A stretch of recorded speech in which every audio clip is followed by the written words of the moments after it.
আল্লাহ তাআলা দুনিয়াতে যত নবীদেরকে পাঠাইছেন সমস্ত নবীরাও চলে গেছে।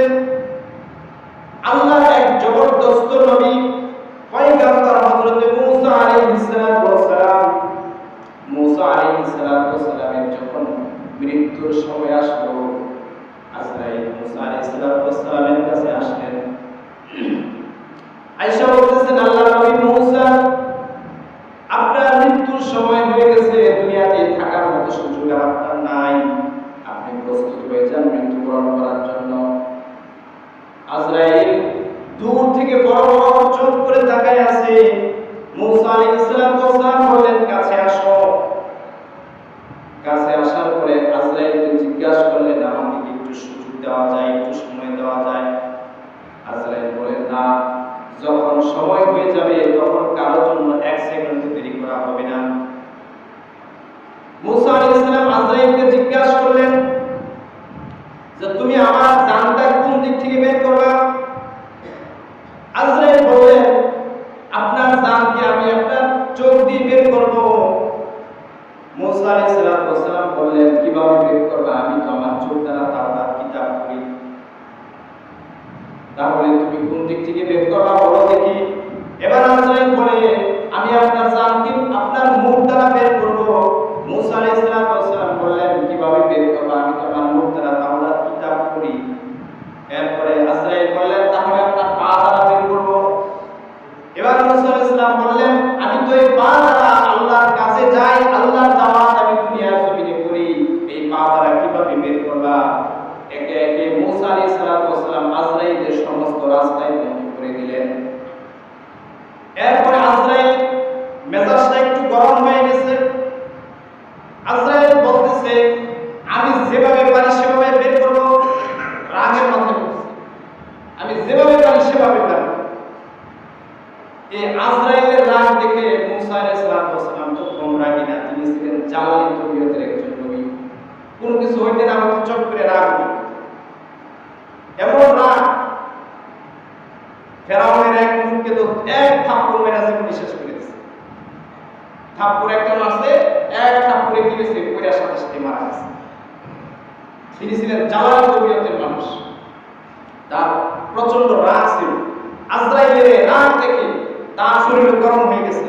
এমন এক থাপ্পড় মারছে আজরাইলের বাম সাইডে, একেবারে থাপ্পড়ের সাথে চোখ সহ তার এক সাইড বাঁকা হয়ে গেছে। মূসা আলাইহিস সালামের থাপ্পড় খেয়ে কি হয়েছে, এক সাইড বাঁকা হয়ে গেছে।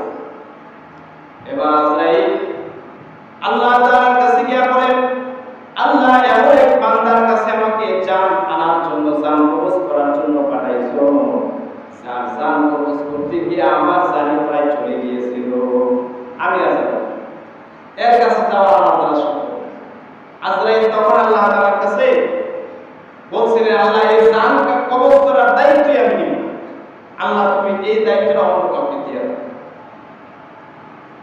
অনেক কথা এখানে আছে। তখন আজরাইলকে আল্লাহ তাআলা বলছিলেন যে এই দায়িত্ব আর কাকে দিব? তোমাকেই পালন করতে হবে। তুমি যেহেতু নিছো, তোমাকে দেওয়া হয়েছে, তোমাকেই পালন করতে হবে। তবে যাও, এখন থেকে আর তোমাকে কেউ কোনো ডিস্টার্ব করবে না। আগে মানুষ মরার একটা সিস্টেম ছিল। একটা কাজে গেছে, ভালো মানুষ, হাল বাইতেছে, হাতের মধ্যে নাঙল ধরা আছে, হাল বাইতেছে, হঠাৎ করে গরু চলতেছে, পেছন থেকে মানুষ পড়ে গেছে। বা কোনো একটা কাজে গেছে, ভালো মানুষ, সুস্থ মানুষ হঠাৎ করে রাস্তায় পড়ে গেছে, মরে গেছে। তখনই মানুষে আজরাইলকে গালিগালাজ শুরু করতে, এই আজরাইলের সময় পাইছে না, জীবন নেওয়ার সময় পাইল না, আজরাইলের কাম নাই, এসে বিভিন্ন গালিগালাজ। আজরাইল বললেন যে আমি আর এই কাজ করবো না, আল্লাহ তুমি দায়িত্ব অন্য কাউকে দিয়ে দেন। তখন আল্লাহ তাআলা আজরাইলকে বললেন যে না, তুমি এই দায়িত্ব নিছো, তোমাকে এটা করতে হবে। তবে তোমাকে আর কেউ দোষারোপ করবে না। সিস্টেম আমি পরিবর্তন করে দিলাম। এখন মানুষ কি করে, মানুষ মারা গেলে কি করে, প্রেসার স্ট্রোক করছে। কি করছে? প্রেসার স্ট্রোকের কোন ক্ষমতা আছে মানুষকে দুনিয়া থেকে নিয়ে যাওয়া? ক্যান্সার হয়েছিল, মারা গেছে। ক্যান্সারের কোন ক্ষমতা আছে মানুষকে মারতে? আল্লাহ যদি, আজরাইল যদি না আসে, আল্লাহ যদি না নেয়, হার্ট স্ট্রোক করে মারা গেছে। এখন আজরাইলের কোনো দোষ আছে? আজরাইলের কোনো দোষ নেই। আল্লাহ তাআলা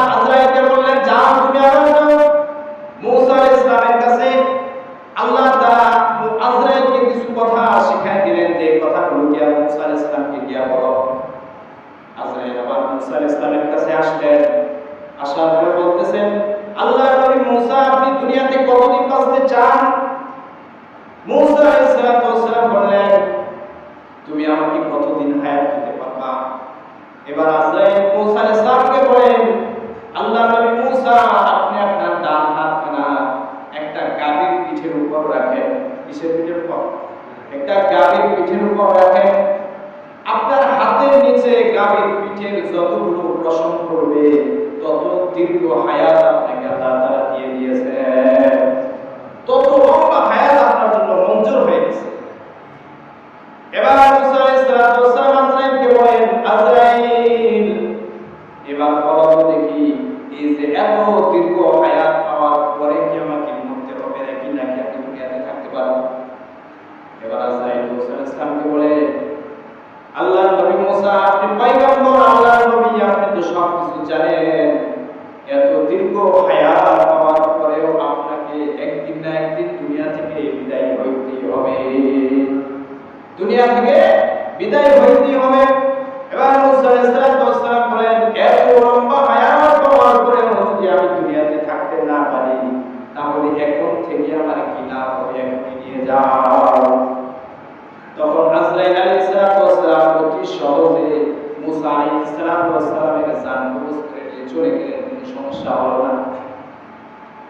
এত বড় জবরদস্ত একজন নবী যে আজরাইলকে থাপ্পড় মেরেছিল জান কবজ করার অপরাধে, আমি আর আপনি কতটুকু ক্ষমতার অধিকারী হয়েছি যে আজরাইলের হাত থেকে আমরা বাঁচতে পারবো? বাঁচার কোনো উপায় আছে? বাঁচার